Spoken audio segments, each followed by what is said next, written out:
On October 31st, 2008, an anonymous person or group using the name Satoshi Nakamoto published a 9-page white paper titled Bitcoin, a peer-to-peer electronic cash system.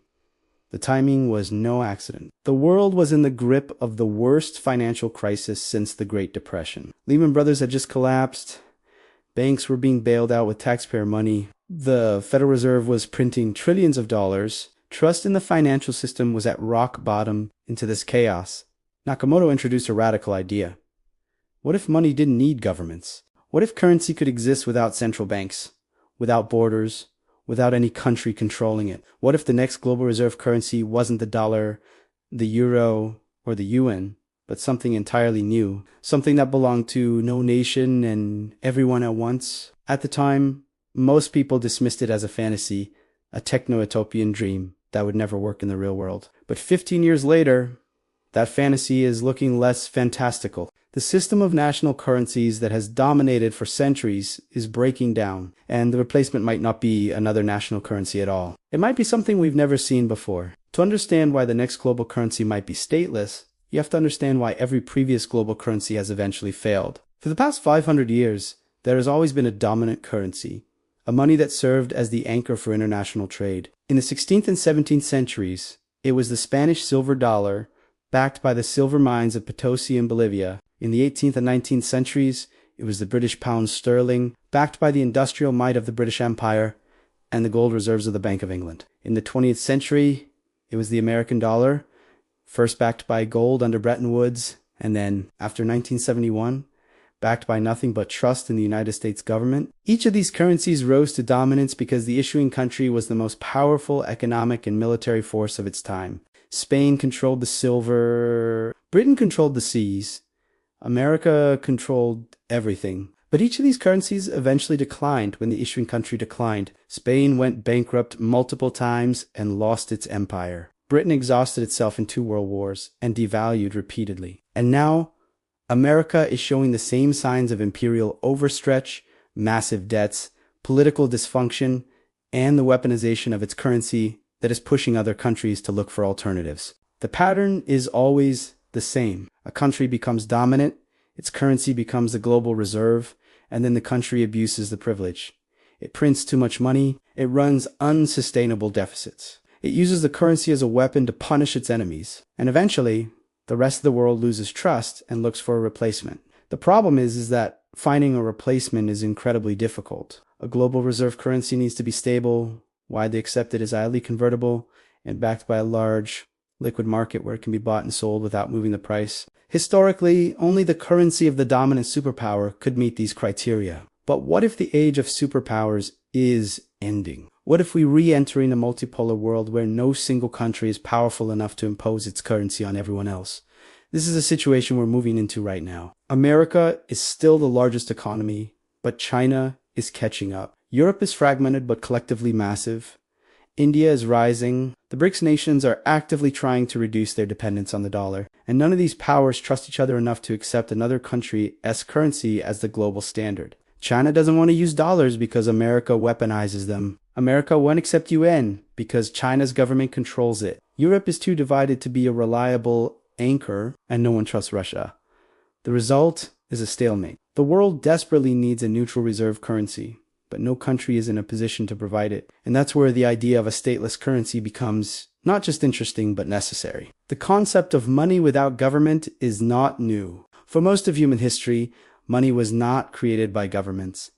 It emerged organically from trade. Commodities like salt, cattle, shells, and eventually precious metals became money because people agreed they had value. Gold and silver became the dominant forms of money, not because kings decreed it, but because they had properties that made them useful. They were scarce, durable, divisible, and universally recognized. Governments eventually monopolized the creation of money by minting coins and later printing paper. But this was always a power grab, a way to control commerce and extract wealth through inflation, and the gold standard was an attempt to limit government power by tying currency to a physical commodity that could be printed. But governments hated the gold standard because it constrained their ability to spend. They couldn't just print money to finance wars or social programs. They had to balance their budgets or face a drain of gold reserves. This is why every major country abandoned the gold standard during the 20th century. First during World War I, then again during the Great Depression, and finally in 1971 when Nixon closed the gold window. Since then,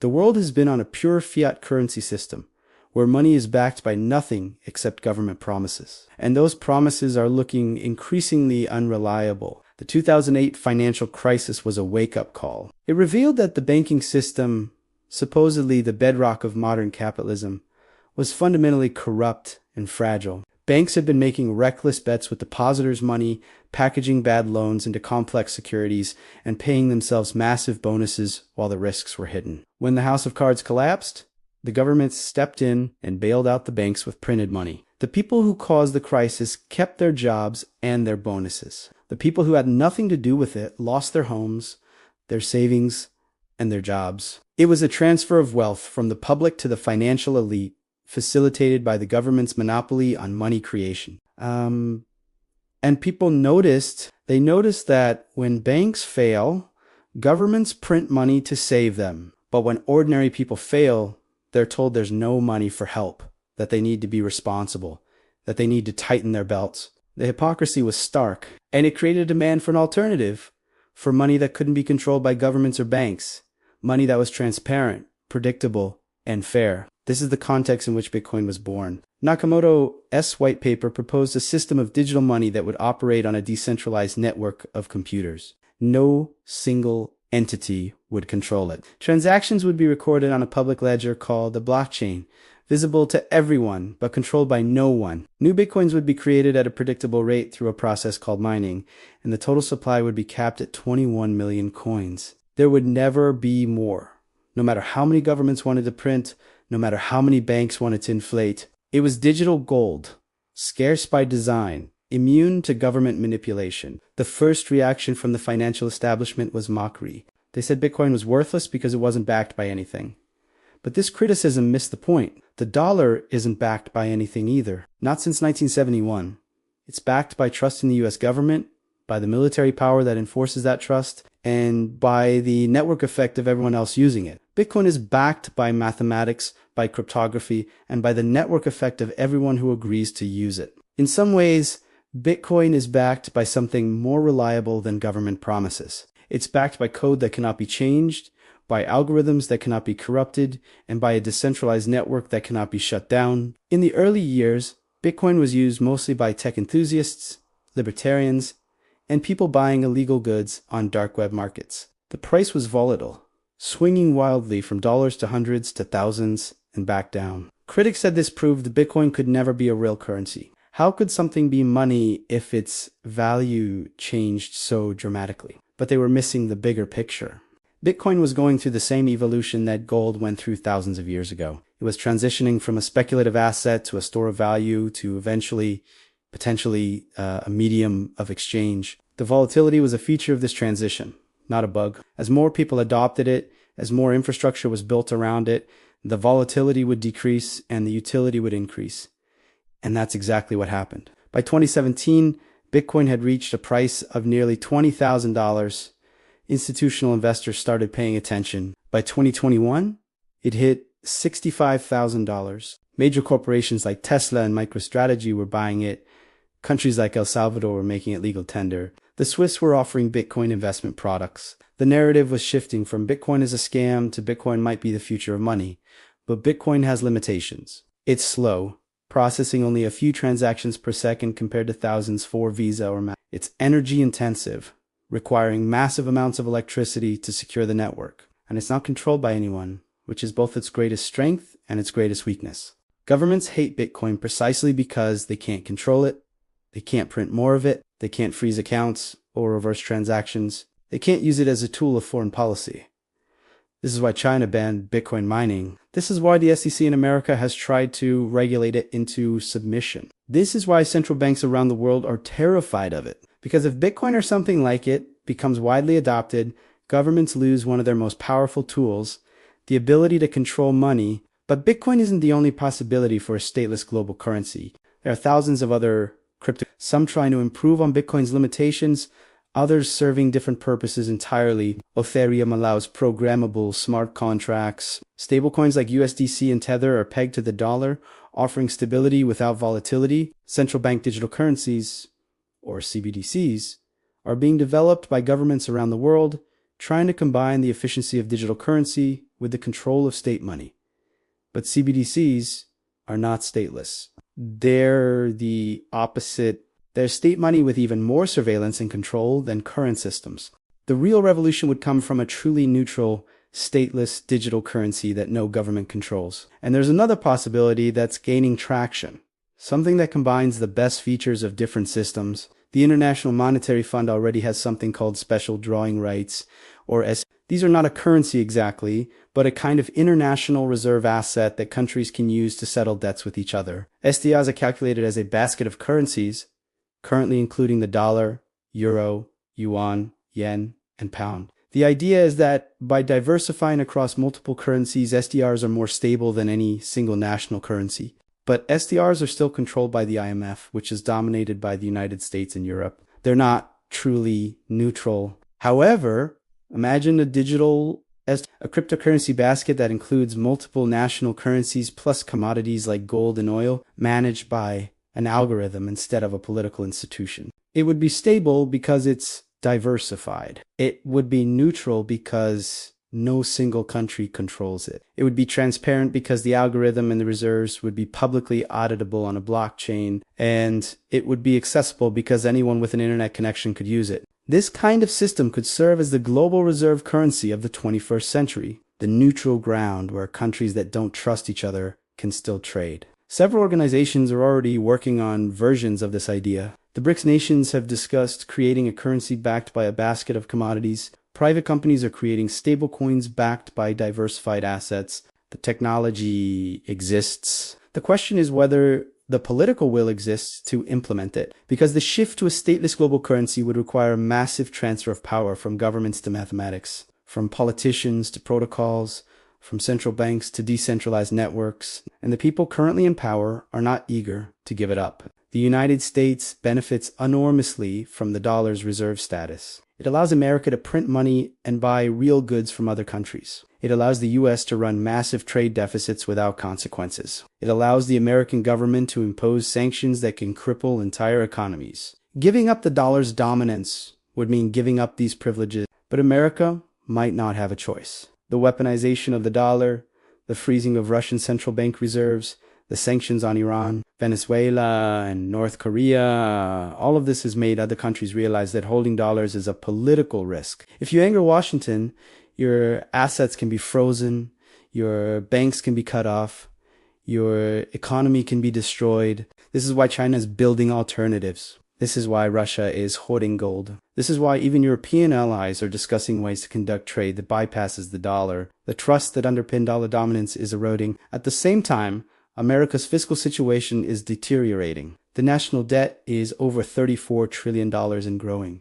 The government is running trillion-dollar deficits every year. The only way to service this debt is to keep interest rates low and keep printing money. But keeping interest rates low causes inflation, which we saw dramatically in 2021, in 2022, when inflation hit 9%. And raising interest rates to fight inflation makes the debt more expensive to service, which forces the government to print more money, which causes more inflation.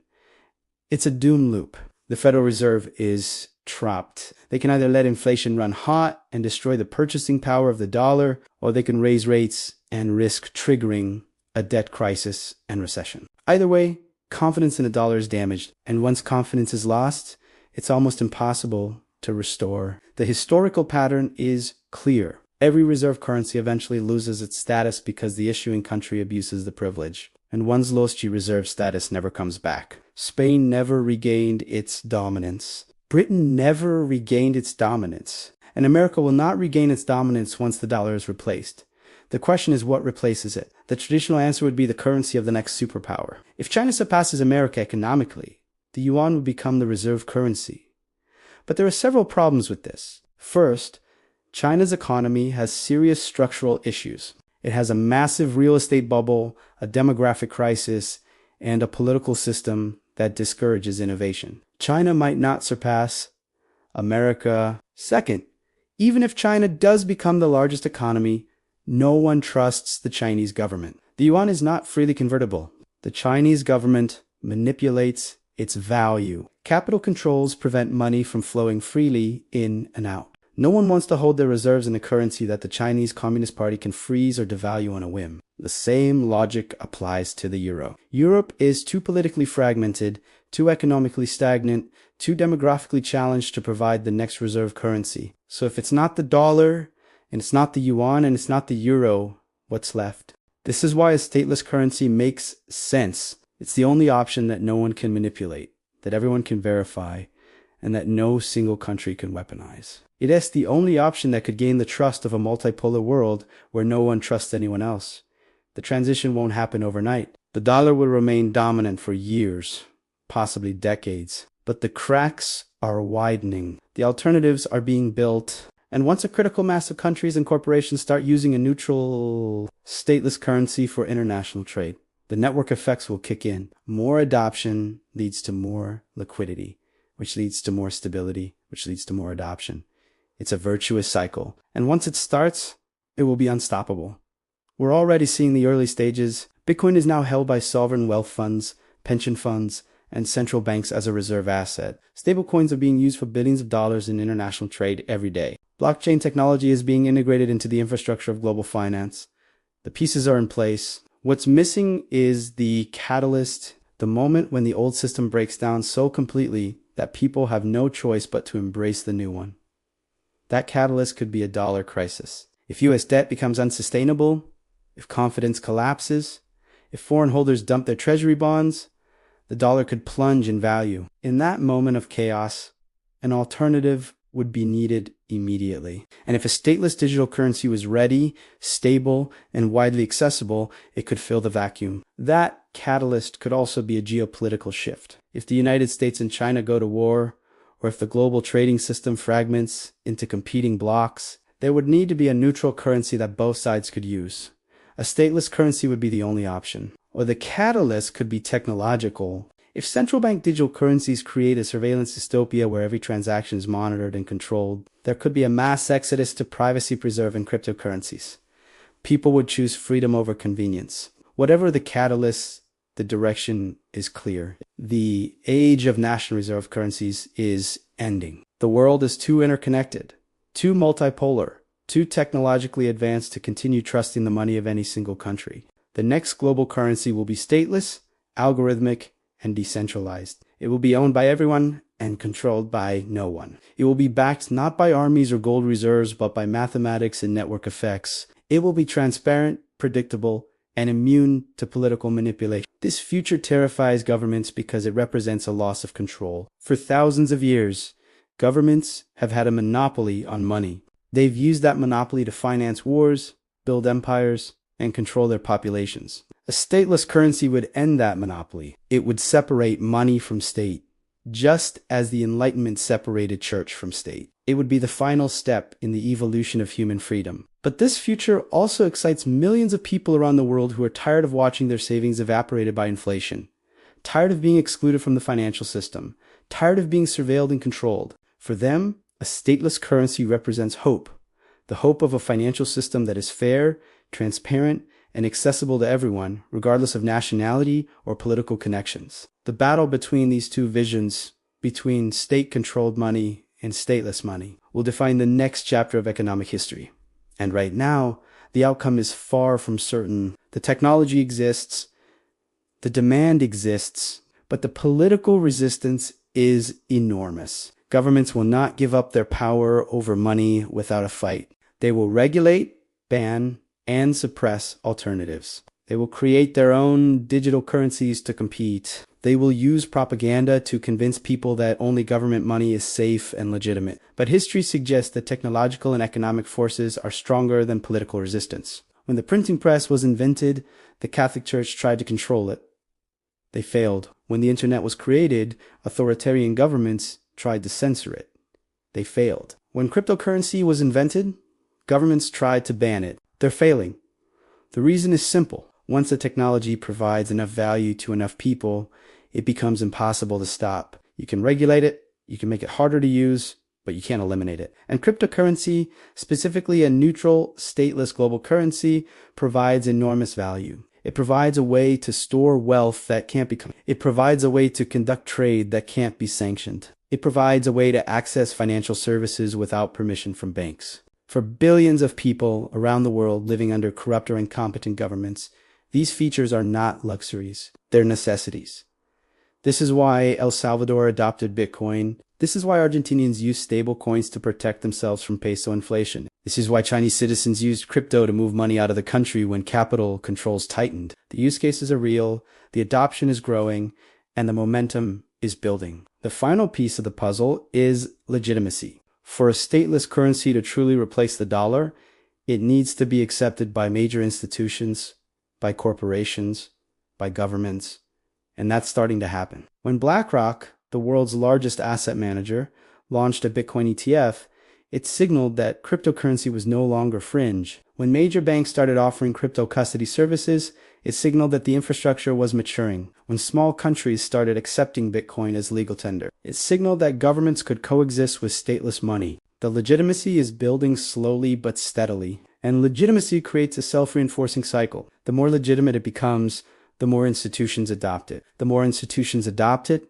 the more legitimate it becomes. We are living through a monetary transition as significant as the abandonment of the gold standard or the creation of the Bretton Woods system. But this transition is different. Previous transitions replaced one national currency with another. This transition might replace national currencies with something that transcends nations entirely. It might replace trust in governments with trust in mathematics. It might replace the power of central banks with the power of distributed networks. It might create a financial system that is more fair, more transparent, and more accessible than anything that has existed before. Or it might fail. Governments might successfully suppress alternatives. The dollar might remain dominant for another century. The dream of stateless money might fade like so many utopian visions before it.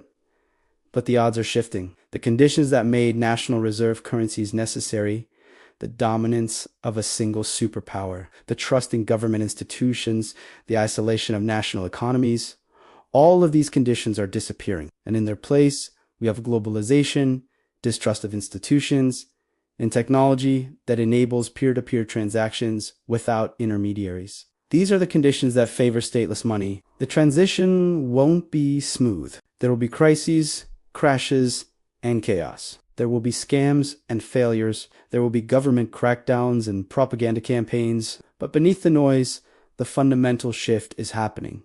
Money is being separated from state. Currency is being separated from country. And the next global reserve currency, the money that will denominate international trade and serve as a store of value for billions of people, will belong to no nation. It will belong to everyone. It will be the first truly global currency in human history. And the people who see this transition coming, who prepare for it, who build the infrastructure and adopt the technology, will be the winners of the next economic era. The people who cling to the old system, who trust that governments will protect them, who believe that national currencies are eternal, will be left behind, holding devaluing paper while the world moves on without them. I'm Jack, and this is the Financial Footprints channel. Subscribe now to stay ahead of the curve, because when the history books are written, you'll want to be among the few who saw it.